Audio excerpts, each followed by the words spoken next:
Bueno, muy bien. Estamos en contacto con el señor Sergio Ramírez. Sergio Ramírez es un escritor nicaragüense, fue el primer centroamericano en obtener el premio Cervantes, nada menos, y jugó un papel importante en la política de su país, siendo que, si yo mal no recuerdo, Te fuiste, Marcelo. Ortega, y lo tenemos en Decías, línea. perdón, Señor Marce, Ramírez, decías sí, Te que fuiste, jugó un Marcelo. papel importante y hasta ahí te escuchamos. al principio del gobierno del presidente Ortega, porque creo que entiendo fue su vicepresidente, y lo tenemos en línea. Sergio Ramírez, buen día. Marcelo Longobardi, Perro de Mitre en Buenos Aires, lo saluda. ¿Cómo le va, Sergio? Que es el principal opositor al gobierno. Hola, Sergio, buen día. Buen día, Marcelo. Encantado de tener esta oportunidad de conversar contigo. Igualmente para mí, Sergio. Bueno, en primer lugar le pido, si es tan amable con nosotros, los argentinos, si nos puede dar una fotografía de lo que está ocurriendo hoy en Nicaragua, siendo que es un tema de preocupación para el mundo entero, con un impacto muy grande, inclusive aquí en la República Argentina. Bueno, en noviembre de este año la ley fija la realización de elecciones presidenciales y para renovar la Asamblea General. Son unas elecciones que Ortega no quiere arriesgar a tener, porque su plan es nunca arriesgar más el poder después de haberlo perdido en 1990 frente a doña Violeta de Chamorro y haberlo reganado gracias a un pacto con el caudillo liberal Arnoldo Alemán, que rebajó el número necesario de votos para ser electo, y entonces salió de nuevo electo presidente en el año 2006. Ahora las elecciones presentaban un desafío con una oposición creciente, con una gran inconformidad política y social después de los acontecimientos que comenzaron en abril del año 2018 y que terminaron con una enorme masacre, sobre todo de jóvenes desarmados en las calles. Y esta ola represiva que no termina, crece. Anoche intentaron capturar al periodista Carlos Fernando Chamorro, fue allanada su casa donde solo había familiares. Fueron capturados otros periodistas, ya el número de detenidos significativos de las últimas semanas suma más de 20 entre candidatos presidenciales, periodistas, dirigentes políticos, de manera que estas elecciones están ya abortadas. Con los candidatos presidenciales presos, con dados cargados, no tendrán ninguna credibilidad, aunque Ortega lo que pretende es traspasar esa frontera de noviembre y después buscar cómo enfrentar a la comunidad internacional que se está de manera creciente cada vez más en contra suya. Sergio, ¿cuál es el argumento central con el cual se detiene a toda esta gente en Nicaragua? Bueno, hay dos leyes, dos o tres leyes que fueron dictadas en profeso antes de que comenzaran estas razzias. La más significativa de ellas es una ley que se llama de Defensa de la Soberanía Nacional, que crea el delito de atentar contra la soberanía del país y el delito de traición a la patria de todos aquellos que apoyen a potencias extranjeras que quieran limitar los apoyos económicos al país. Esta es una ley muy manga ancha, muy arbitraria, y que ha servido para llevar a la cárcel a muchas personas de manera doblemente arbitraria, porque la ley solamente tiene como penalidad la suspensión de los derechos políticos para que el que resulte culpable no pueda ser candidato a la presidencia.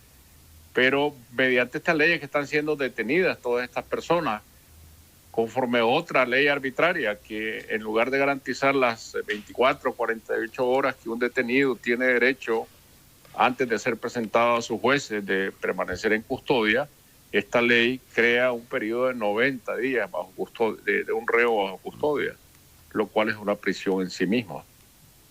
Ahora, en el caso de Cristiana Chamorro, que era la candidata presidencial que tenía más oportunidades porque estaba muy arriba en las encuestas, cuando fue capturada, el delito de la que se le acusa es lavado de dinero, que es una acusación obviamente absurda porque la Fundación Violeta Barrios, que ella preside, ¿no?, que lleva el nombre de su madre, que apoyaba el periodismo libre, que apoyaba la modernización del periodismo en el país, recibía fondos de gobiernos europeos, del gobierno de Canadá, del gobierno de Estados Unidos, y de ninguna manera de fuentes oscuras como narcotráfico, trata de blancas, etcétera, que es lo que la ley dice. Sergio, en su larga trayectoria como periodista, como escritor y como político en Nicaragua, usted ha conocido de cerca, imagino, al presidente Ortega y a su señora esposa, la señora Murillo, ¿no es cierto? Bueno, yo conocí a un Daniel Ortega hace 40 años, cuando compartimos responsabilidades en el gobierno después del triunfo de la revolución que derrocó la dictadura de Somoza. Yo como novelista, pues me atrae mucho la transformación de las personas. Estamos hablando de dos Daniel Ortega. Uno que era parte de un conglomerado de dirigentes de una revolución que creaba esperanzas en el país para hacer un cambio profundo en las estructuras sociales y económicas. Y otro es el Daniel Ortega ahora, que es un dictador como cualquier otro de los dictadores tradicionales que conocemos en la historia de América Latina. Sí, claro. De manera que hay una izquierda trasnochada en América Latina que ve en Ortega a un revolucionario defendiéndose contra el imperialismo yanqui, según las frases hechas, ¿no? Esto no es así. Ortega está aplicando mano dura desde el poder absoluto que tiene en el país, porque controla en una sola mano la policía, el ejército, los tribunales de justicia, la Corte Suprema, el Consejo Supremo Electoral, la Fiscalía General, que es la que lleva adelante estas acusaciones para las capturas de los dirigentes políticos, y todas estas personas que están en estas instituciones solamente actúan como comparsas de una única voluntad, que es la de él, compartida con la voluntad de su esposa. El papel de Rosario Murillo allí es un papel significativo, ¿no es cierto? Es un papel muy importante en cuanto Ortega le ha delegado responsabilidades importantes, pero es un poder que depende de él. El caudillo que manda y bajo un solo puño, bajo una sola voluntad, es él. Sergio, ¿qué se sabe de los detenidos? ¿Dónde están alojados? De los detenidos, Marcelo, ¿Con qué garantías? no se sabe absolutamente nada. No se sabe absolutamente nada porque estos detenidos son capturados en operativos a medianoche. Son llevados a celdas de aislamiento en una cárcel que se llama la cárcel de Chipote, que se supone que es solamente un centro de detención desde donde los reos pasan ante los jueces comunes.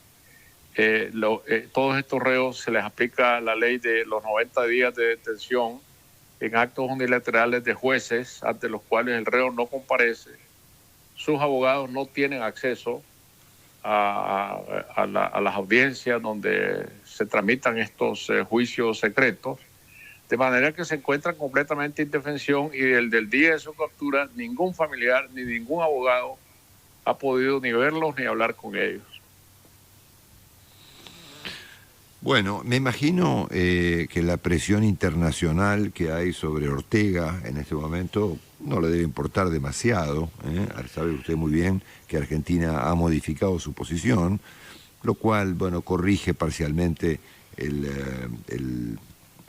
la muy mala noticia que fue que México y Argentina no apoyaran en la OEA este pedido de liberación de los presos políticos. Y le pregunto si usted cree efectivamente que la presión internacional puede jugar un papel, y si no, ¿cuál es la salida para un régimen que parece no tener vuelta atrás, ¿no? Después de lo que usted está contando y lo que hemos leído últimamente, no parece ser que Ortega se arrepienta de todo esto y cambie de parecer mañana por la mañana, ¿no es cierto? Bueno, yo creo que Ortega en este momento que él está llevando adelante un plan represivo que no ha terminado, desgraciadamente. Este plan va a seguir aumentando. Hoy en día el Congreso de los Estados Unidos está supuesto a aprobar una famosa ley Renacer que impone una serie de restricciones y castigos al gobierno de Ortega, una ley específica sobre Nicaragua. Me parece que una vez que aprueben esta ley, la reacción va a ser más virulenta. si la escalada represiva va a seguir. La posición de los países latinoamericanos a mí me parece la correcta. Ha habido una declaración de la OEA que fue firmada por 26 países donde se condena lo que Ortega está llevando adelante en Nicaragua, la negación de la democracia, la liquidación de la democracia. Y en este caso México y Argentina se abstuvieron bajo una razón que también yo entiendo tenía un sentido, que querían actuar como mediadores de un famoso o de un supuesto plan de mediación, una hoja de ruta que habría sido apoyada también por el gobierno de España y de alguna manera por el gobierno de Estados Unidos. La impresión que me da cuando tanto Argentina como México de manera conjunta anuncian el retiro de sus embajadores y endurecen su posición es que este plan fracasó, que Ortega rechazó la mediación. Me parece que hay una gran soberbia política de parte de la dictadura en Nicaragua de no aceptar ninguna mediación aún ni de países que se presentan como amigos o de manera neutral. Entonces esto lo que hace es radicalizar la situación, va a empeorar hasta que comience a mejorar. Esto parece una perogrullada, pero así es. Va a llegar un momento en que la presión debe ser suficiente como para que Ortega comience a ceder. Pero ¿cuál es el verdadero problema en Nicaragua? En Nicaragua no habrá solución mientras no haya una transición democrática verdadera. Y esa transición democrática solamente se puede dar por la vía electoral. En Nicaragua las armas fueron enterradas hace medio siglo con la última revolución. Nadie piensa que una solución armada es la que le va a dar al país la salida de esta crisis.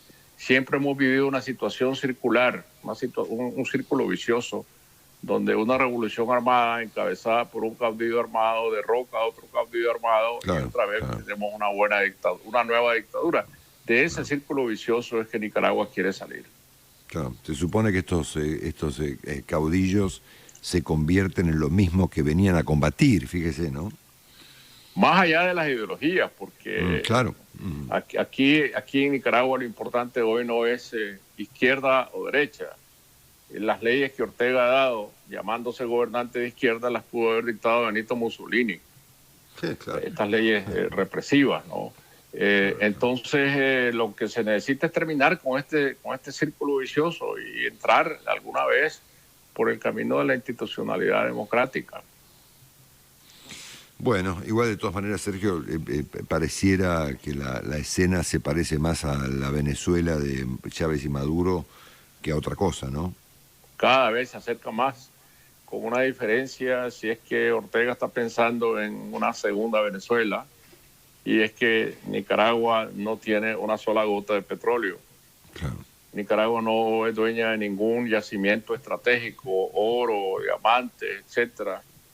Venezuela, que es un país sentado sobre una lecho de riqueza, está siendo destruido económicamente, pero tiene recursos aún de los cuales echar mano. Nicaragua no tiene nada. Nicaragua depende de unos cuantos productos de exportación y es un país quizá el más pobre o el segundo más pobre de América Latina, de manera que un experimento como ese de Venezuela en Nicaragua tendría consecuencias catastróficas inmediatas. Sergio, gracias por esta fotografía que nos ofrece esta mañana aquí en Radio Mitre sobre su país, sobre Nicaragua, y estaremos en contacto seguramente para seguir de cerca estos acontecimientos. Un gran abrazo y muchas gracias realmente. Marcelo, muy agradecido. Muchas gracias. Sergio Ramírez, periodista, político y escritor nicaragüense.